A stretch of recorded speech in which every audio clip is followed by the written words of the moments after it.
Hey guys, it's Saga from TechWorks. With this video, I want to share with you guys my experience with the Redmi Note 5 Pro after using it for 48 hours.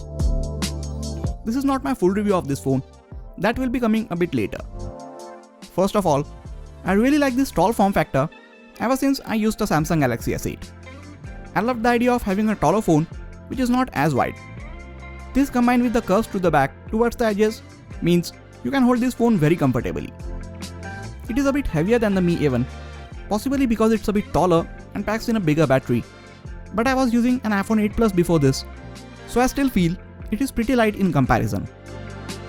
Before we get further, make sure to hit the subscribe button so you don't miss out on any of the amazing videos coming up on this channel. Also make sure to watch it till the end because somewhere in this video, I am giving away one F code. Using this F code, you can buy this phone from the Mi store right now. The rear camera does stick out of the back and the phone rattles or wobbles when you place it on a table. But I am using it with the case that comes in the box and that seems to reduce the wobbling a bit. This case also protects the chamfered edges of the camera module, so I think I will be using it until I find a better option. I got the black Redmi Note 5 Pro because I think it looks much better than the golden option, but that is just my opinion. Fingerprint sensor is very fast and accurate and it is conveniently placed at the back. I still prefer its placement at the front, but if it has to be placed at the back, this is where it should be. You also have the face unlock, which was enabled via a software update as soon as this phone was released. It is not very fast or secure, and you have to fold the phone up to your face for it to work, which makes it less convenient. But it is nice to have these features in a phone which costs less than 15,000 rupees. Fingerprint sensor is much faster and works almost every time, but it is still nice to have the face unlock feature. The 5.99-inch display is very sharp and it gets bright enough to be viewed in outdoor lighting conditions. Most of the apps, if not all, have started adopting themselves to fill up these taller 18:9 displays. Overall performance of the Redmi Note 5 Pro has been super fluid so far. Thanks to the Snapdragon 636 processor, apps load up faster than they do on the Mi A1 or the Redmi Note 5. But I need more time to stress this phone out with more heavy apps and games, so I will have more to say about its performance in its full review. Multitasking has been good thanks to the 4GB RAM, and I again say go with the 4GB RAM variant when you get your phone. 6GB RAM is just overkill on these devices.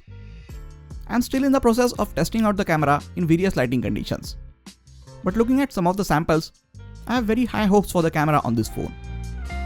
You don't get optical stabilization at this price, but the 1080p videos that you take are electronically stabilized. You cannot shoot 4K videos with this phone right now.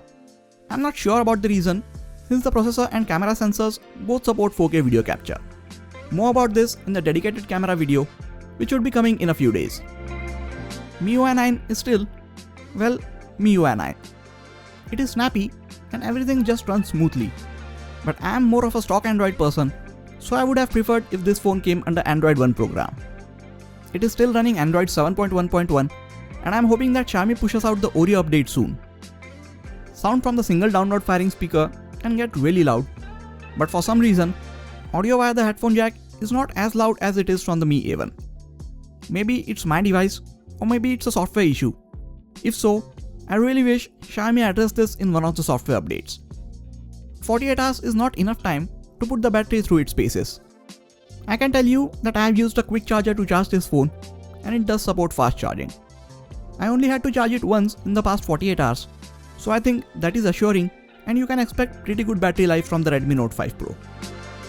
As of now, no USB Type-C port for charging, no Android Oreo out of the box, and no 4K video capture are the only things that I don't like about this phone. But this can change and I may find a few more issues as I use it for a longer time. So, about that F code. You will have to act fast to use it on Xiaomi store. Here it comes in 3, 2, 1. I think this phone is well on its way to be one of the best smartphones in under 15,000 rupees. And the competition is going to have a tough time coming up with a good device in this price range. But I'm still looking forward to what Moto has to offer with the Moto G6 Plus. Alright guys, so this has been my experience with the Redmi Note 5 Pro in the past 48 hours.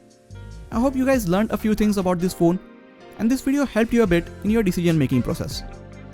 If you're looking to get this phone, I will leave a link to it in the description section and you can pick it up in the next flash sale at Flipkart. That is it for this video guys. Please hit the like button if you enjoyed this video and subscribe to the channel for more quality tech videos like this.